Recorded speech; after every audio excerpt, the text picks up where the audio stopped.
imam Alioune après sax pour te dire laa ko xam c'est xaw ma ko nii jëm ji mais lu tax damaa xam rakkam après xam ñu mu doon jàngal après parce que comme ci terrain bi laa nekk di yëngatu te baatu terroriste man xam naa ne parfois danañ ko taxal nit ci ragal ko mais ñu ngi ci enquêtes yi ñu ngi dem xëy na du suñu domaine mais la ma dégg ñi doon jàng ci oustaz Ali Ndaw xëy na fuggoom ay xutbaam yu tàng bokk nañ tax gars yi soupçonné ko parce que nit ku dëggu tamit noonu la mën a mel effectivement ñu ngi àtte nag bés bu ne ñu ne lañ ko taxal nee na ñu du moom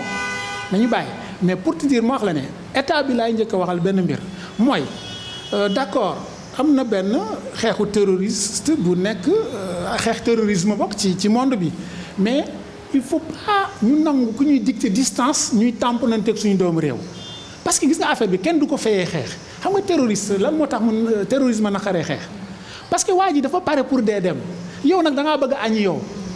xam nga dañ naan kuy xeex naan tekki montaram téel ma tekki verre yi téel ma kooku daa bëgg ñubbi këram mais kuy xeex ak verre yi ñëw ak montar yi bëggul ñubbi bu tojee sa wa mais téel ma suma yére ma xeex da ngaa bëgg boo paree solaat ko terroriste wala terrorisme li ko causé sax la ñu waroon di wax maanaam nit ñi dañu bëgg ko faj ci xamuñu lan la xam nga loolu terroriste lan terrorisme lu ko causé parfois bundu xatali ki mu bañ a xalaat la ñaareel ba beddi ko ci xeet ñaareel ba xeeb ko la wala fekk ko ci ngëm-ngëmam xañ ko gis nga yi dana tax nit fipp te dafa yàgg histoire dañu yàgg wan te du ci jullit ñi kese de da ngay gis même les juifs dañuy def attaque terroriste jiñ ko nit ñi dafa bëri maanaam comme musulmans yi nag la ñu tàmm xoolal affaire 11 septembre bi États-Unis ba léegi ñu ngi naan ay doomu États-Unis seen bopp ñi ci manigancé affaire bi ci lañ bokk mais xoolal loolu te dal nañu Afghanistan détruire ko génne Ben Laden rey ko tontoon nee nañ ci kii bi la bokk kon Imam Ali Ndaw dañ koy ñaanal yàlla